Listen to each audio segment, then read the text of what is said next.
media and print media. I welcome all the esteemed members to the press meet organized by the Vikram Dev University. आजिका press meet जो करिवार उद्देश्य है जे बहुत दिन आमे जो UGC 2F रिकॉग्निशन पे अप्लाई करूँ सेटा आसी जाइए खुशीर विषय। आपण मैंने जानते UGC रो 2F recognition is very important in sense ना आपणकर जिते यूनिवर्सिटी डिग्री दिए UG हो PG हो जो कौन सी डिग्री दो से डिग्री को अन्य यूनिवर्सिटी अन्य विदेशी यूनिवर्सिटी बा स्वदेशी यूनिवर्सिटी जहाँ हो ना कहीं जो जगह आम पाठ पढ़ा जावा सेठी से रेकग्नाइज करिया पड़ो माने आमर जदि 2F नाही ताहले सेमाने एई डिग्रीटा को रेकग्नाइज करिवे नै। फल आमर पिला माने जदि हायर स्टडी पे जाउछंती किंबा चाकरी करने जाउछंती सेतेबेले सेमाने निश्चित भाव असुविधार सम्मुखीन हेबे। किंतु वांस जदि आपणकर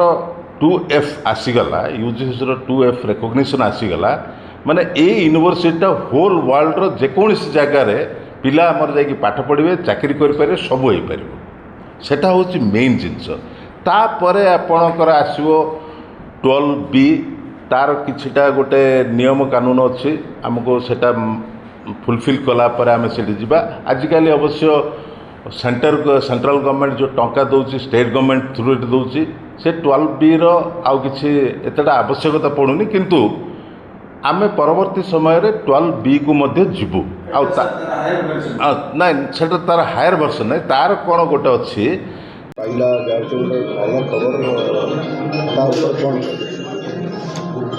देखो यही 3-4 दिन तले आमर UGC रो 2F रिकॉग्निशन लेटर आसीगला बहुत खुशीर विषय कहीं 2F टा हूँ वेरी वेरी इंपोर्टेंट। एटा आसवा द्वारा आमर यूनिवर्सिटी जो डिग्री दौची सेटा बर्तमान होल वर्ल्ड माने आमर इंडिया बाहर जो जी पढ़ा जीव चाकरी की जीव से तार बाध्यता अच्छी वैलिडिटी। जदि UGC रो 2F नाई आम जदि डिग्री एवार्ड कर सर किसी मूल्य ना से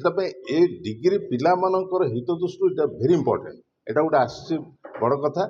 तापर आम नेक्स्ट जीव 12B आउ गोटे जिनस वेरी इंपोर्टेंट अच्छी एसोसिएशन ऑफ इंडियन यूनिवर्सिटी सी गोटे संस्था अच्छी सेटिकी आम अप्लाई करूँ कहीं विभिन्न देखो यूनिवर्सिटी रे जो कल्चरल प्रोग्राम होची स्पोर्ट्स होची आम पिला जाइकरी इंटर यूनिवर्सिटी जदि खेलवा जीवे बा आमे किसी इंटर यूनिवर्सिटी प्रोग्राम जदि करवा कल्चरल हो बा स्पोर्ट्स गेम्स हो एसोसिएशन ऑफ इंडियन यूनिवर्सिटी जदि अनुबंधित आम नहबा सी आमको एलाउ करनी से मोर नेक्स्ट स्टेप है एसोसिएशन ऑफ इंडियन यूनिवर्सिटी की आम यूनिवर्सिटी ता सहित जमती टाई अप माने अनुबंधित हम तापर आम जा नाक को जा कि नाक जाटा आहरी 3-4 वर्ष तार गोटे कंडीशन अच्छी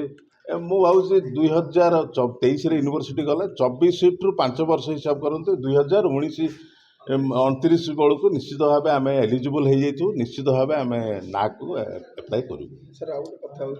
जमी कथा होता जो जमी 70 एकर 73 एकर देखाई बर्तमान 40 एकर कौन अच्छी स्टाटस देखो प्रथम जितेबाला से आमको अलटमेंट कले से जगह रंडापल 73 एकर बोली प्रथम कहले किंतु आम जिते गलु से मपामपी कलु देखा पाइलु से 70 एकर लैंड अच्छी किंतु 1.5 वर्ष पर आमको से तहसीलदार ऑफिस तरफ कहले जे ना यहाँ आपण ओनली 40 एकर पाइबे 30 एकर गोचर जमी किंतु दुखर विषय सेटा जदि आगुरी टिके आमको कही था आम अन्य उपाय भी चिंता करथंतु किंतु जितेबाला से 1.5 वर्ष पर कहले आम बाध्य होकर से 40 एकर अप्लाई करूँ आ मु शुणा पाइली बर्तमान से RDC को से चिट्ठी गला पर्याप्त हम बर्तमान तो ना बर्तमान स्टार्टिंग किसी प्रॉब्लम नहीं 40 एकर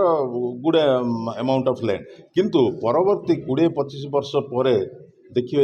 निहाती लैंड दरकार किंतु बर्तमान तो आम से अप्लाई करूँ ता बाद आउ जो से 30 एकर रही जाइए ସେଟାକୁ କେମିତି କ'ଣ କରିକିରି ପାଇବା ବା ତାର ଅଲ୍ଟରନେଟିଭ୍ କ'ଣ ଆଉ 30-40 ଏକର କେଉଁଠି କେମିତି ପାଇବା ସେଟା ଉପରେ ଆମେ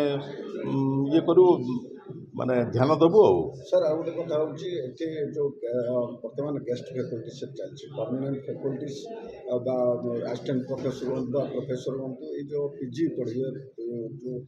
ଯେଉଁ ଏଥିପାଇଁ ପର୍ଯ୍ୟାପ୍ତ ଟିଚିଂ ହଉ ନନ୍ ଟିଚିଂ ଷ୍ଟାଫ୍ର ଅଭାବ ରହିଛି। ଦେଖନ୍ତୁ ବର୍ତ୍ତମାନ ଗୋଟେ ତ ବଡ଼ ସମସ୍ୟା ଥିଲା ସୁପ୍ରିମକୋର୍ଟରେ କେସ୍ ଥିଲା ସେ ସୁପ୍ରିମକୋର୍ଟ କେସ୍ ଷ୍ଟେ ହଟିଗଲା। ବର୍ତ୍ତମାନ ଆପଏଣ୍ଟମେଣ୍ଟ କରିବା ପାଇଁ କିଛି ପ୍ରୋବ୍ଲେମ୍ ନାହିଁ। ଆମେ ତ ଅପଲୋଡ଼ କରିଦେଇଛୁ ଆମ ନନ୍ ଟିଚିଂ ପୋଷ୍ଟ ସେଇଟା ବର୍ତ୍ତମାନ ଷ୍ଟାଫ୍ ସିଲେକ୍ସନ୍ ବୋର୍ଡ଼ ଗୋଟେ ଓଡ଼ିଶାର ସରକାରଙ୍କ ସଂସ୍ଥା ସିଏ ହିଁ ଆପଏଣ୍ଟମେଣ୍ଟ କରିବ ଯେଉଁ ମାନେ ଜୁନିୟର ଲେଭେଲ୍ ମାନେ କ୍ଲରିକାଲ୍ ପୋଷ୍ଟ ଯାକ ସେଇଟା ସିଏ କରିବ। କିନ୍ତୁ ଟିଚିଂଟା ହେଉଛି ୟୁନିଭର୍ସିଟି ଭିସି କରିବେ। ବର୍ତ୍ତମାନ ତ ଆପଣ ଜାଣିଛନ୍ତି ବର୍ତ୍ତମାନ ମୁଁ ତ ଇନଚାର୍ଜ ଭାଇସ୍ ଚାନ୍ସେଲର ମାନେ ଭାଇସ୍ ଚାନ୍ସେଲର ଆଡ଼ଭର୍ଟାଇଜମେଣ୍ଟ ହେଇଛି ଭାଇସ୍ ଚାନ୍ସେଲର ଆପଏଣ୍ଟମେଣ୍ଟ ହେଲା ପରେ ଭାଇସ୍ ଚାନ୍ସେଲର ଜଏନ୍ କଲା ପରେ ସିଏ ଏଇ ଯେଉଁ ଟିଚିଂ ପୋଷ୍ଟ ଯାକ ଆସିଛି ଆସିଷ୍ଟାଣ୍ଟ ପ୍ରଫେସର ହଉ ଆସୋସିଏଟ୍ ପ୍ରଫେସର ହଉ ପ୍ରଫେସର ତାର ରିକ୍ରୁଟମେଣ୍ଟ କରି ଭର୍ତ୍ତି କରି କିନ୍ତୁ ସେଦିନ ପର୍ଯ୍ୟନ୍ତ ଆମକୁ ଗେଷ୍ଟ ଫ୍ୟାକଲ୍ଟିରେ ମ୍ୟାନେଜ୍ କରିବାକୁ ପଡ଼ିବ। ପିଲାମାନଙ୍କର ସମସ୍ୟା ପିଲାମାନଙ୍କର ଦେଖନ୍ତୁ ସମସ୍ୟା ତ ଅଛି ମୁଁ ଫିଲ୍ କରୁଛି କାହିଁକି ଯେଉଁଠି ଆପଣ ରେଗୁଲାର ଫ୍ୟାକଲ୍ଟି ନାହାନ୍ତି ପର୍ମାନେଣ୍ଟ ଫ୍ୟାକଲ୍ଟି ନାହାନ୍ତି ସେଠି ସମସ୍ୟା ନିଶ୍ଚୟ ରହିବ। ଖାଲି ଟିଚିଂରେ ରହୁନି ନନ୍ ମାନେ ସେଠି ଆପଣଙ୍କ ରିସର୍ଚ୍ଚ ବି ହେଇପାରୁନି। ଏଠି ମାନେ ମାନେ ଷ୍ଟାଫ୍ କମ୍ ଥିବା ଦ୍ୱାରା ଆମର ଏକ୍ସଟେନସନ୍ ଆକ୍ଟିଭିଟି ମଧ୍ୟ ପର୍ଯ୍ୟାପ୍ତ ପରିମାଣରେ ଆମେ କରିପାରୁନୁ। ମାନେ ଧରନ୍ତୁ ଆପଣଙ୍କର NSS ଅଛି ଆମର NSS ବ୍ୟୁରୋ ଗୋଟେ ଅଛି ମାନେ ଯେଉଁଟାକି ଆମର ସରକାର ଆମକୁ ଦେଇଛନ୍ତି NSS ବ୍ୟୁରୋରେ କୋଅର୍ଡ଼ିନେଟର ଅଛନ୍ତି ସିଏ ଆମର ଯେଉଁ 50-51 କଲେଜରେ ଯେଉଁ NSS ଯେଉଁ ଚାଲିଛି ସେମାନଙ୍କର ସହିତ ଆମର ମାନେ ଠିକ୍ଠାକ୍ ସବୁ ଚାଲିଛି। କିନ୍ତୁ ଲୋକ ଯଦି ସଂଖ୍ୟା ଯଦି ଅଧିକା ଥାଆନ୍ତା ଆମେ ବହୁତ ଆକ୍ଟିଭିଟି କରିପାରିଥାନ୍ତୁ। କିନ୍ତୁ ଆଗାମୀ ଦିନରେ ଆଇ ହୋପ୍ ମାନେ ଥିଙ୍ଗସ୍ ୱିଲ୍ ଚେଞ୍ଜ ମାନେ ୟୁନିଭର୍ସିଟି ନିଶ୍ଚିତ ଭାବେ ଗୋଟେ ଭଲ ଦିଗକୁ ଗତି କରିବ। ମୁଁ ତ ବିଶ୍ୱାସ କରୁଛି ଯେ ଆଗାମୀ 10 ବର୍ଷ ଭିତରେ ଏଇ ୟୁନିଭର୍ସିଟି ନିଶ୍ଚିତ ଭାବେ ସେଣ୍ଟର ଅଫ୍ ଏକ୍ସେଲେନ୍ସର ମାନ୍ୟତା ପାଇବ। Thank you.